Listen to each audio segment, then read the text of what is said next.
Moonshine is there's several definitions. I mean, the legal definition is an illegal, untaxed liquor. That's what the federal government's going to say.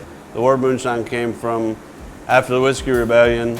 People started making the whiskey at nighttime by the light of the moon, and that's why they called it moonshine. Moonshine was, made in Appalachian Mountains traditionally. It's where it started and where it stayed. It did expand out to other areas during Prohibition, but as it died out after Prohibition, all the other areas, for the most part, it still stayed strong, in those areas. And during Prohibition, I have an article from 1926 saying that there's Rayburn County, Georgia, Cocke County, Tennessee, and Yancey County, North Carolina made more moonshine put together than all the rest of the areas in America. The stills are designed after family stills. Our family stills are smaller. They made small stills because, they carried them way back in the mountains to the places that were hard to get to. So we went to these larger stills, and that was a challenge, figuring out how much bigger we could handle. And this is pressurized. The tank, these are, this is pressurized, and it forces the steam through and pressurizes this, and so figuring out what size the pipes we needed and how much heat we needed, all that was challenging, to figure out right. There's not many people making moonshine in the hills anymore. A lot of what people think of around here is dead and gone. Most of the stereotypes and things of that nature.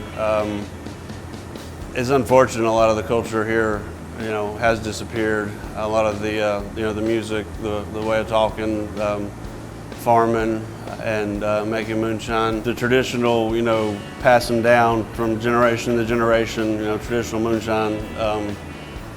It's still alive, but it's barely alive. Most people in this area in the late 1700s were 90% Scots-Irish, and most of them came to the backwoods because it was cheaper land and they could get away from the revenue and taxes. We're Scots-Irish, and then we came over here already making alcohol, and it's been passed down every generation all the way up to my father, who taught me how to make it. And we don't just have moonshiners in our family. I have some of the most famous ones in the area. My family made it legally at parts of history, when it was able to do so, but then there were parts of history where they made it illegally as well.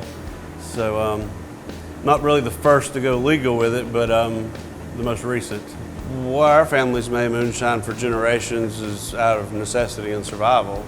I mean, there's a wonderful land around here, a lot of ways to survive in these mountains, but there wasn't really any way to get product to market. Anything you wanted to sell, basically, farm-wise, you would have to distill into moonshine. I mean, they would just call it whiskey. Back then, it wasn't really considered moonshine. It was just whiskey that they've always made. They could preserve it that way. They drank it, but they also could sell it and make money on it. This area was in a depression from the Civil War till the 1970s.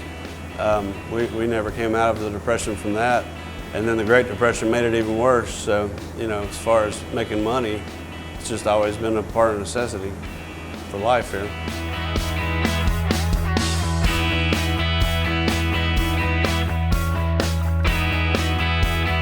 I was a district manager for a company that contracted out services from hospitals and nursing homes all across the country.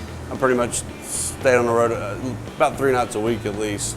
But I was trying to think of something else to do. It was during the recession, and one thing that I had in my family, that I could do outside of, what I went to school for was, make moonshine. There was only one other moonshine on the shelf at the time, which I wouldn't really consider a true moonshine. So I wanted to put out a moonshine that, represented, the culture in this area. It was a traditional moonshine, not a modern take on moonshine. When we started making this, the question was, were we going to do it legally or illegally?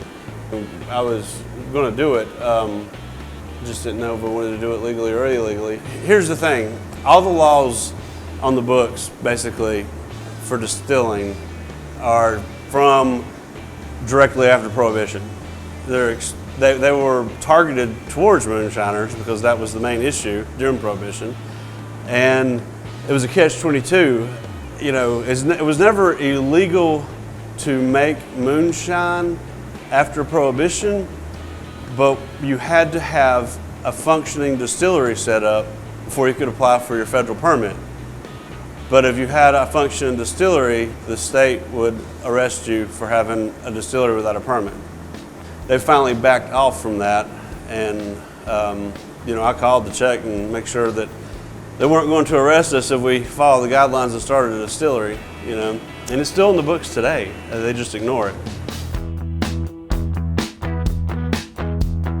The recipes have been passed down, and the stills have been passed down for generations. You know, a lot of these old stills and the old condenser I have, you know, we've had them hid for years, and so we've been able to bring those out and show people, and you know, tell them where they came from and what happened with them, and a lot of the family history behind the moonshine.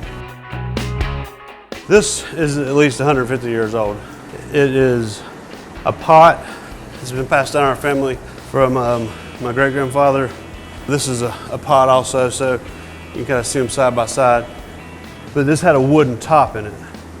It was mainly because they were just so poor.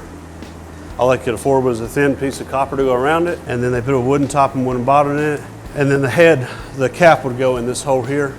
They'd bury it in the ground so that the wooden bottom wouldn't burn, and then they built a rock, you know, furnace kind of like we use here, but they would build it out of rocks and red clay, and build it up and make it touch the still so no flames could get up and burn the top of it.